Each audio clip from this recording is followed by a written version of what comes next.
નમસ્કાર દર્શક મિત્રો, ફોકલ પોઈન્ટ બાય અજય ઉમટમાં ફરી એકવાર આપ સૌનું સ્વાગત છે.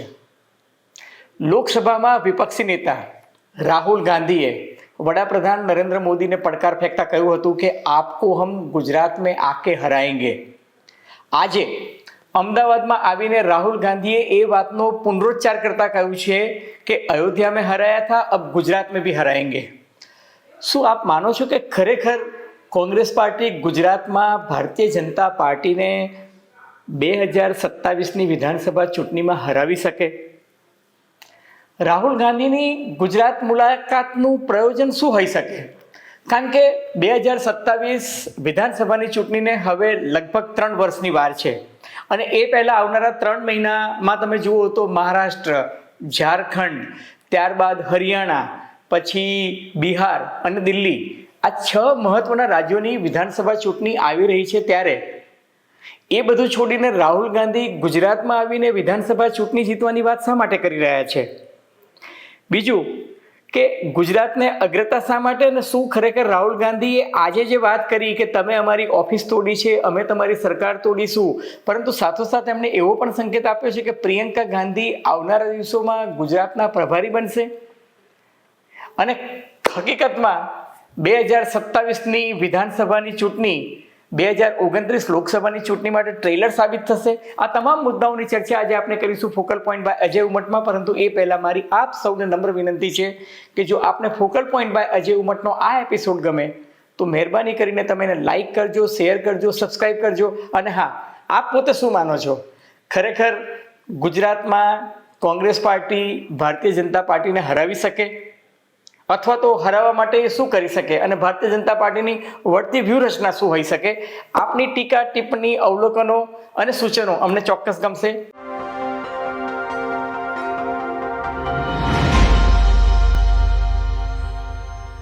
મિત્રો, રાહુલ ગાંધીએ આજે ગુજરાતમાં આવીને ભારતીય જનતા પાર્ટીને એક જનોઈ વડ ઘા મારવાની કોશિશ કરી છે. કારણ કે રાહુલ ગાંધીને ખબર છે કે ગુજરાત એ ભારતીય જનતા પાર્ટી માટે એક પોલિટિકલ લેબોરેટરી છે અને કોઈ પણ પ્રકારના રાજકીય પ્રયોગો જે ભારતીય જનતા પાર્ટીને કરવાના હોય છે, દાખલા તરીકે નો રિપીટ થિયરી કરવાની હોય, અથવા આખી સરકાર મુખ્યમંત્રીથી માંડીને તમામ મંત્રીઓને બદલી કાઢવાના હોય, એ બધા જે પ્રયોગો જે થઈ રહ્યા છે એ બધા પ્રયોગ જે છે એ સૌથી પહેલાં ગુજરાતમાં થાય છે અને ત્યારબાદ એનું પુનરાવર્તન દેશના અન્ય ભાગોમાં ભારતીય જનતા પાર્ટી કરતી હોય છે. અને ત્યારે રાહુલ ગાંધી આજે ઘણા વર્ષો બાદ કોંગ્રેસ પાર્ટીના હેડક્વાર્ટરમાં આવીને એમણે વિધિવત રીતે જે કાર્યકર્તાઓને સંબોધન કર્યું, એમનું ઉત્સાહ વધારવાની કોશિશ કરી અને અભય મુદ્રા દર્શાવતા કહ્યું કે તમે અમારી ઓફિસ તોડી છે, અમે તમારી સરકાર તોડી નાખીશું. તમે અયોધ્યામાં, અમે ઉત્તર પ્રદેશમાં ભારતીય જનતા પાર્ટીને કારમો પરાજય આપ્યો છે. અયોધ્યા કે જે રામ મંદિરની થીસીસ પર ભારતીય જનતા પાર્ટી આખું ઇલેક્શન કેમ્પેન લઈ જતી હતી, અબકી બાર 400 પારનો દાવો કરતી હતી, અને એ હવા, એ ગુબ્બારો અમે ઉત્તર પ્રદેશમાં ફોડી નાખ્યો છે અને હવે ગુજરાતનો વારો છે.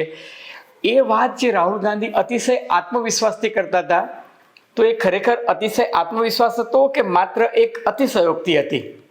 હકીકત એ છે કે રાહુલ ગાંધી ખુદ એ વાતને સમજતા હતા કે એમના દાવો અથવા તો એમની વાતો જે છે એનાથી 50% કોંગ્રેસનો સંમત છે અને બાકી 50% કોંગ્રેસજનોને ભરોસો નહોતો આવતો.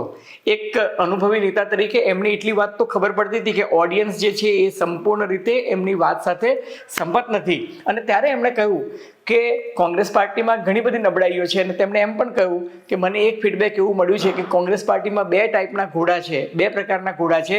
એક ઘોડો એવો હોય છે કે જે રેસનો ઘોડો હોય છે અને બીજો ઘોડો એવો હોય છે કે લગ્નના વરઘોડામાં શણગાર કરીને એ ઘોડાને રાખવામાં આવે છે. અને એમણે કહ્યું કે મને એવું ફીડબેક મળે છે કે લગ્નના ઘોડાને આપણે રેસના ઘોડાની જગ્યાએ ચૂંટણીમાં ઉતારી દઈએ છીએ અને રેસના ઘોડાને આપણે લગ્નના ઘોડાની જગ્યાએ શણગારીને બેસાડી રાખીએ છીએ. એટલે એમણે એવું કહ્યું કે આ હવે હું ચલાવી લેવા માંગતો નથી. એમણે ભારતીય જનતા પાર્ટીની સરકારની ટીકા, ટિપ્પણી, રેવડી દાણે દાન કરતા કહ્યું કે આ સરકાર જે છે એ ડરાવવાની કોશિશ કરે છે. પોતાના કાર્યકર્તાઓને કહ્યું કે ડરો મત, ડરાવો મતની રાજનીતિ જે છે એને આપણે આત્મસાત કરવી જોઈએ. ગુજરાતમાં એમણે કહ્યું કે કિસાન, શ્રમિક, નાના વેપારીઓના પ્રશ્નો જે છે એ પ્રશ્નો ઉકેલાતા નથી. અને એમણે ત્યાં સુધી કહ્યું કે અંગ્રેજોના સમયમાં સામાન્ય માણસને ભયંકર ડર હતો અને ત્યારે ગાંધીજી એટલે કે મહાત્મા ગાંધીએ સાબરમતીના તીરેથી જે કમાલ કરી હતી, એ સાબરમતીના સંતે જે કમાલ કરી અને એમણે કોંગ્રેસ પાર્ટી જે છે એના માધ્યમથી સત્ય અને અહિંસાના વ્રતને આત્મસાત કરીને જે રીતના દેશને આઝાદી અપાવી, આઝાદીની ચળવળ અપાવી, એ જ રીતે કોંગ્રેસ પાર્ટી પણ છે ગુજરાતમાંથી નવી કોંગ્રેસ બનશે. હવે દાવો કરવો તો સારી વાત છે, દરેક નેતા પોતાના કાર્યકર્તાઓનો ઉત્સાહ વધારવા માટે દાવો તો કરતો જ હોય છે, પરંતુ વાસ્તવિકતા શું છે? વાસ્તવિકતા તમે જુઓ તો રાહુલ ગાંધીએ સ્વીકાર્યું કે 2022ની ચૂંટણી જે છે એ કોંગ્રેસ પૂરી તાકાતથી નહોતી લડી. એમણે એવું પણ સ્વીકાર્યું કે 2022ની ચૂંટણી તો એક પ્રકારનું કેકવોક હતું, પણ એમણે એવું કહ્યું કે 2017 વિધાનસભાની ચૂંટણી જે છે એ કોંગ્રેસે 3-4 મહિનાની મહેનતથી સારું પરિણામ લાવી શકી હતી. એમણે એવું કહ્યું કે જ્યારે 2017 વિધાનસભાની ચૂંટણી માટે કોંગ્રેસના સિનિયર નેતાઓની સાથે બસમાં હું પ્રવાસ કરી રહ્યો હતો ત્યારે મહદઅંશે નેતાઓ એવું કહેતા હતા કે આપણને 40 જેટલી બેઠકો મળશે. અને ત્યારે રાહુલ ગાંધી એવું કહ્યું હતું કે જો આપણે પૂરી તાકાતથી લડીએ તો આ વખતે કદાચ આપણે બહુમતીને પાર કરી જઈશું. અને રાહુલ ગાંધીનો દાવો હતો કે જો મહેનત કરી હોત તો કદાચ બહુમતી આવી હોત. અલબત્ત ત્યારે કોંગ્રેસ પાર્ટીને 77 બેઠકો મળી હતી અને ભારતીય જનતા પાર્ટીને 99 બેઠકો મળી હતી. ટૂંકમાં 16 બેઠકો માટે કોંગ્રેસ પાર્ટીએ ગુજરાત વિધાનસભામાં બહુમતી ગુમાવી હતી અથવા તો બહુમતી પ્રાપ્ત નહોતે કરી શક્યા. એ વાતની યાદ અપાવીને એમને એવું કહ્યું કે અત્યારે આપણી પાસે 3 વર્ષ છે અને એ 3 વર્ષ છે ત્યારે આપણે ચોક્કસ મહેનત કરી અને એ ફિનિશ લાઇનને ક્રોસ કરી અને સ્પષ્ટ બહુમતી 2027ની વિધાનસભાની ચૂંટણીમાં લાવી શકીશું.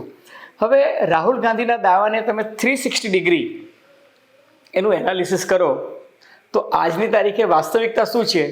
182ના વિધાનસભા ગૃહમાં કોંગ્રેસ પાસે માત્ર 12 એટલે કે 1 ડઝન ધારાસભ્યો બચ્યા છે. છેલ્લે ગેનીબેન ધારાસભ્ય તરીકે હતા, એમને રાજીનામું આપ્યું અને એ લોકસભામાં જતા રહ્યા. 17માંથી 5 ધારાસભ્યોએ તો રાજીનામા આપ્યા, એમાંથી 4 તો કોંગ્રેસ પાર્ટીમાંથી ભાજપમાં ગયા અને ભાજપમાં ચૂંટાઈ પણ ગયા છે ધારાસભ્ય તરીકે.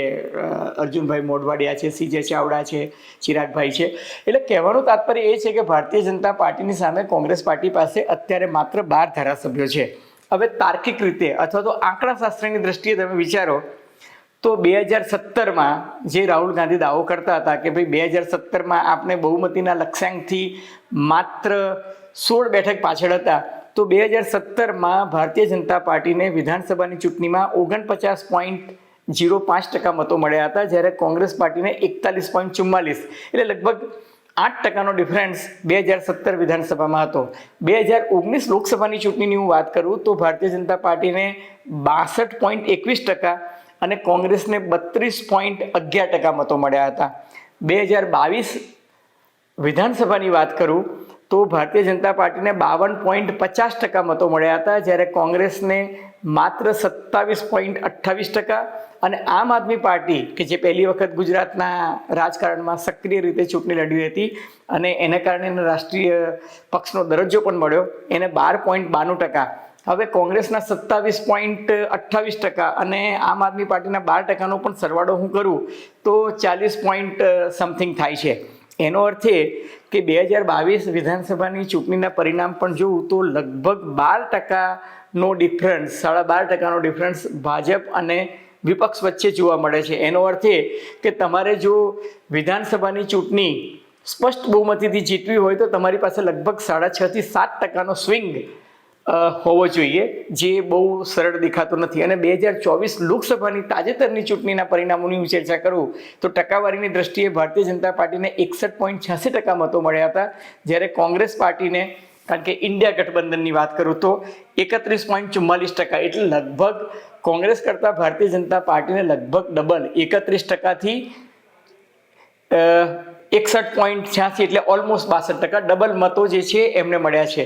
હવે 6%ની સ્વિંગ જે છે એ બહુ સરળ દેખાતી નથી, છતાં પણ બીજું એક મહત્વનું પરિબળ જુઓ તો અમદાવાદ, વડોદરા, રાજકોટ, સુરત, ભુજ, ભાવનગર, જામનગર, ગાંધીનગર એટલે કે જે શહેરી વિસ્તારો છે અને બીજા જે નવા શહેરી વિસ્તારો ડેવલપ થઈ રહ્યા છે, દાખલા તરીકે નડિયાદ છે કે આણંદ છે, મહેસાણા છે, વાપી વલસાડ છે, જેને ભારતીય જનતા પાર્ટીની સરકારે ઇવન પોરબંદરને મહાનગરપાલિકાનું સ્ટેટસ આપ્યું છે. ટૂંકમાં ગુજરાત એક એવું રાજ્ય છે કે જ્યાં શહેરીકરણ જબરજસ્ત વધી રહ્યું છે અને શહેરી મત વિસ્તારમાં ભારતીય જનતા પાર્ટીની પકડ જે છે એ સંગઠનની દ્રષ્ટિએ જબરજસ્ત છે. ટૂંકમાં ભારતીય જનતા પાર્ટીનું સંગઠન મજબૂત છે, કોંગ્રેસ પાર્ટીનું સંગઠન નબળું છે. ભારતીય જનતા પાર્ટીમાં નેતૃત્વ જે છે એ અત્યંત સબળ છે. નરેન્દ્રભાઈ મોદી અને અમિત શાહ ઉપરાંત મુખ્યમંત્રી ભૂપેન્દ્રભાઈ પટેલ અને બીજા સંખ્યાબંધ નેતાઓ, પછી એ પુરુષોત્તમ રૂપાલા હોય કે મનસુખ માંડવિયા હોય કે CR પાટીલ હોય, પ્રફુલ્લ પટેલ, ઘણા બધા સંખ્યાબંધ નેતાઓ છે કે જે ભારતીય જનતા પાર્ટી પાસે મજબૂત નેતૃત્વ છે. એની સામે કોંગ્રેસ પાર્ટી જે છે એની પાસે જે રાહુલ ગાંધીએ કહ્યું કે રેસના ઘોડા જે છે અને લગ્નના ઘોડા, એ બંને વચ્ચેનો એક તફાવત છે. બીજું કે ભારતીય જનતા પાર્ટી સામે આક્ષેપ થઈ રહ્યો છે કે ધર્મની રાજનીતિ કરે છે, રામના નામે રાજનીતિ કરે છે.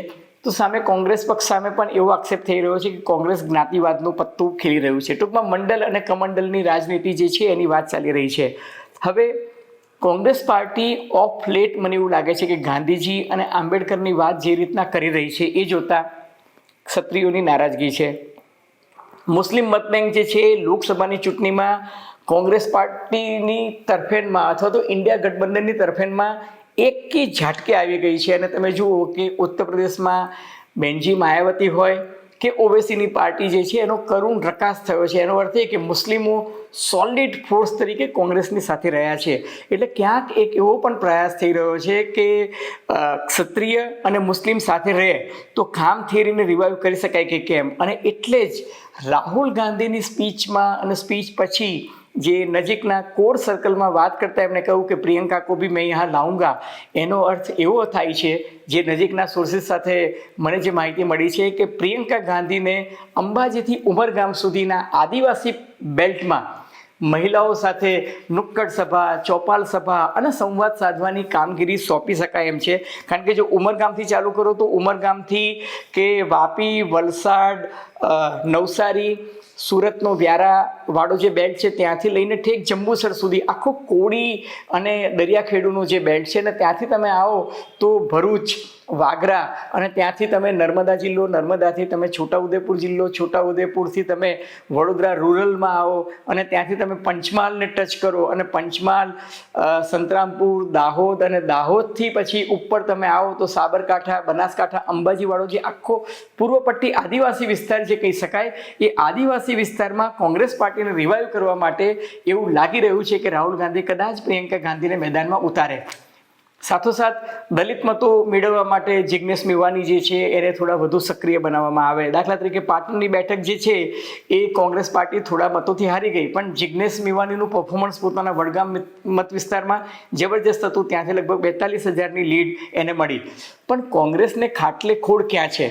તમે ખામ થિયરીની વાત કરો છો તો ક્ષત્રિય જે છે એ તમારી સાથે છે, મુસ્લિમ તમારી સાથે છે, આદિવાસીઓને તમે તમારી સાથે લાવી શકો, પરંતુ જે દલિત ફેક્ટર જે છે એ દલિત ફેક્ટર અથવા તો ઓબીસી ફેક્ટરમાં માત્ર ઠાકોરોના મતથી તમે ચૂંટણી નથી જીતી શકતા. તમારે કોળી મત તમારી પાસે હોવા જોઈએ, તમારી પાસે આહિર કોમ્યુનિટી હોવી જોઈએ, કારડિયા રાજપૂત સમાજ હોવો જોઈએ, ચૌધરી સમાજ હોવો જોઈએ, બાલધારી સમાજ, દેસાઈ, રબારી, લુહાર, પંચાલ, સુથાર, પ્રજાપતિ સમાજ, આ બધા સમાજનું જે આખું એક મેઘધનુષ્ય રેઇનબો જે છે જે ભારતીય જનતા પાર્ટીએ સરસ રીતે રચ્યું છે કે કોંગ્રેસમાંથી કુંવરજી બાવળિયાને પણ લઈ આવ્યા અને અમરીશ ડેરને પણ લઈ આવ્યા અને અર્જુન મોઢવાડિયાને પણ લઈ આવ્યા અને CJ ચાવડાને પણ લઈ આવ્યા. એટલે ભારતીય જનતા પાર્ટીએ ચૂન કે કોંગ્રેસ પાર્ટીમાંથી ઉમેદવારોને અથવા તો મોટા નેતાઓને પોતાની તરફેણમાં લઈ ગયા છે. એટલે કોંગ્રેસ પાર્ટી પાસે અત્યારે ખાટલે ખોડ એ છે કે જે કેટલાક સમાજના જે મજબૂત નેતાઓ અથવા તો મજબૂત ચહેરો જે હોવો જોઈએ નથી.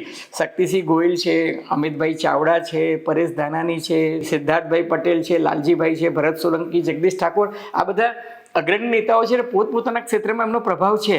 પણ મેં ઉપર કહ્યું તેમ કોળી, આહિર, કારડિયા, ચૌધરી, માલધારી સમાજ, લુહાર, સુથાર, પંચાલ સમાજ, આ બધા જે ઓબીસી કેટેગરીના જે અન્ય સમાજ જે છે ઠાકોર સમાજ ઉપરાંત, ત્યાં કોંગ્રેસ પાર્ટી જે છે એની પાસે મજબૂત નેતાઓ નથી અને નેતૃત્વના પણ પ્રશ્નો છે.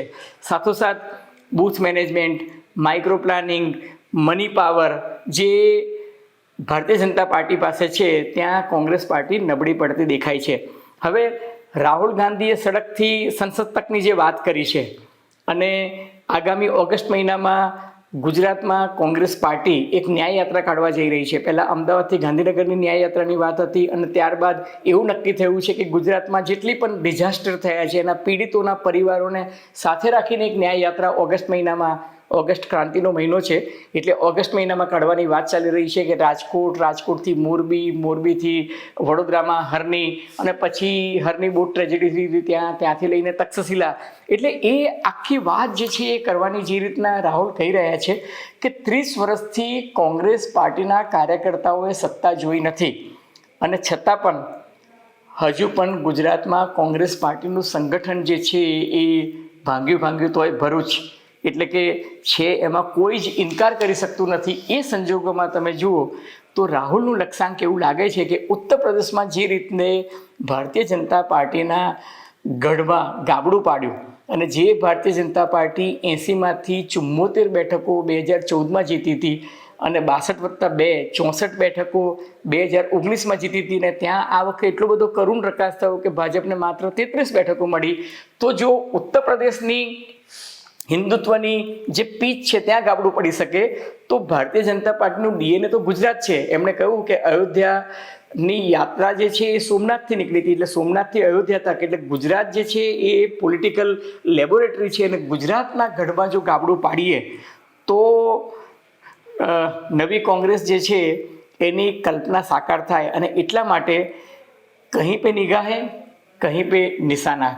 હકીકત એ છે કે 2027 વિધાનસભા ચૂંટણીની વાત કરે છે પરંતુ જે નવી કોંગ્રેસની રચનાની વાત છે કે ગુજરાત સે જીતેંગે और गुजरात से नई कांग्रेस बनेगी એમાં મને એવું લાગી રહ્યું છે કે આવતા વર્ષે જે જિલ્લા પંચાયતની, તાલુકા પંચાયતની, નગરપાલિકાની ચૂંટણી આવી રહી છે એના માટે રાહુલ ગાંધીએ ગ્રાઉન્ડ બનાવવાની શરૂઆત કરી દીધી છે. ત્યારબાદ મહાનગરપાલિકાની ચૂંટણી અને ત્યારબાદ વિધાનસભાની ચૂંટણી. એટલે રાહુલ ગાંધી જે અભય મુદ્રા બતાવીને પોતાના કાર્યકર્તાઓને અવારનવાર કહી રહ્યા છે એ ઈશારો સ્પષ્ટ છે કે એક જમાનો એવો હતો કે કોંગ્રેસના પાલડી ખાતેના હેડક્વાર્ટરમાં તમે જાઓ તો એકદમ ભેકાર સ્મશાનવત શાંતિ દેખાતી હતી અને ત્યાં મને આજે મારા સાથીદારોએ કહ્યું કે કાર્યકર્તાઓમાં જબરજસ્ત ઉત્સાહ અને જ્યારે કહીએ ને જોરદાર ટેમ્પો જોવા મળતો હતો. અને જે રીતે રાહુલ ગાંધીએ મોરબી, રાજકોટ, તક્ષશિલા અને હરની કાંડના પીડિતો સાથે વાત કરી, એમને એવો મુદ્દો ઉઠાવ્યો કે ભાજપના નેતાઓ આ પીડિતોના પરિવારોને મળવા શા માટે ન ગયા અને કોંગ્રેસના નેતાઓ મળવા જાય છે તો તમે એવું કહો છો કે આ સત્તાની રાજનીતિ છે. ટૂંકમાં એક વાત સ્પષ્ટ છે કે રાહુલ ગાંધી એકદમ લડાયક મૂડમાં છે, આક્રમક તેવર એમના જોવા મળી રહ્યા છે અને ચોક્કસ એટલું કહી શકાય કે 2027 વિધાનસભાની ચૂંટણીમાં ગુજરાતમાં દેખીતી રીતે કોંગ્રેસ જે છે એ ઇન્ડિયા ગઠબંધન સાથે એટલે કે જે રાહુલ ગાંધીએ સંકેત આપ્યો છે ઇન્ડિયા ગઠબંધન સાથે એટલે વિપક્ષનો મોરચો એક થઈ અને ભાજપને હરાવવા માટે મજબૂત ફાઇટ આપશે. કોંગ્રેસની ગણતરી એ છે કે 30-35 વર્ષની એન્ટી ઇન્કમ્બન્સી જે છે એ ભાજપને નડશે. ગુજરાતમાં બેકારી, મોંઘવારી વગેરે જે પ્રશ્નો છે એનો એ લોકો ભરપૂર લાભ ઉઠાવવાની કોશિશ કરશે, પેપર લીકેજનો મુદ્દો બનાવશે. સામા પક્ષે ગુજરાત સરકારે પણ ભારોડના પગલાં લઈને તમે જુઓ તો પરીક્ષા જે છે સ્પર્ધાત્મક પરીક્ષાઓની જાહેરાત કરી દીધી છે, શિક્ષકોની ભરતીની જાહેરાત કરી નાખી છે, પોલીસ ભરતી પણ કદાચ નવેમ્બર-ડિસેમ્બરમાં આવવાની છે. એટલે ગુજરાત સરકાર પણ અત્યારે પારોડના પગલાં લઈ નવું પગાર પંચ પણ આપવા તૈયાર થઈ ગઈ છે, કર્મચારીઓના પ્રશ્નો પણ ઉકેલી રહી છે. એટલે સરકારે પણ રાહુલ ગાંધીના પડકારને ઝીલવાની કોશિશ કરી છે. મજાકમાં ભલે કહે કે રાહુલ બાળબુદ્ધિ છે પણ સરકાર માને છે કે રાહુલ બાળબુદ્ધિ નથી. આ બાળક હવે વામન નહીં વિરાટ બની ચૂક્યો છે અને એટલા માટે ભારતીય જનતા પાર્ટી પણ કોઈ ચાન્સ લેવા માગતી નથી.